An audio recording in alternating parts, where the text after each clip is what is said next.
দিনাজপুরের পার্বতীপুর উপজেলার মনোমতপুর ইউনিয়নের তাজনগর মণ্ডলপাড়া গ্রামের কৃষক সাগর আলী মণ্ডল ৪ বছর আগে পার্শ্ববর্তী জয়পুরহাট জেলার আক্কেলপুর থেকে ৪০,০০০ টাকায় উন্নত বাড়ি এক জাতের অল্প সংখ্যক চারা সংগ্রহের মাধ্যমে যাত্রা শুরু হয় তার মাল্টা বাগানের। বর্তমানে ১ একর জমিতে তার বাগানে গাছের সংখ্যা প্রায় ৪ শতাধিক। প্রথমে শখের বশে শুরু করলেও বর্তমানে এ বাগানে বাণিজ্যিক রূপ নিয়েছে মাল্টার চাষ।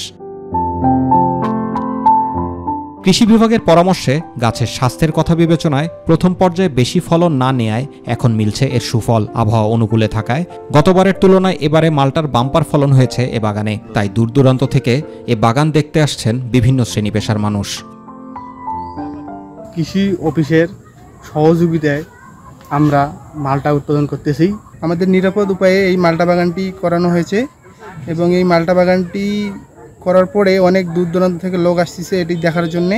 কৃষক সাগর আলী মণ্ডলের বাগানে মাল্টার উৎপাদন বৃদ্ধিতে নিয়মিত পরামর্শ দিয়ে সহযোগিতা প্রদানের কথা জানিয়েছে এ কর্মকর্তা। আমার তাজনগর পুরকে ১ একর জমিতে বাড়ি মাল্টা এক চাষাবাদ হচ্ছে এবং এই বাড়ি মাল্টা একে গত বছরের তুলনায় এবছর আশা করছি যে ফলন ভালো হবে এবং আমরা কৃষি অফিসের পক্ষ থেকে এবং আমি নিয়মিত পরামর্শ দিয়ে যাচ্ছি।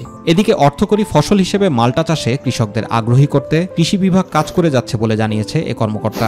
মাল্টা চাষের উপরে বিভিন্ন ধরনের কারিগরি সহায়তা এবং অন্যান্য সার্বিক সহায়তা দিচ্ছে এবং কৃষকদের উৎসাহব্যঞ্জক কার্যক্রম পরিচালনা করছে। ফলে পার্বতী উপজেলায় বিভিন্ন জায়গাতেও মাল্টা চাষের সম্প্রসারণ হচ্ছে। জুবাইর রহমান, মাই টিভি নিউজ।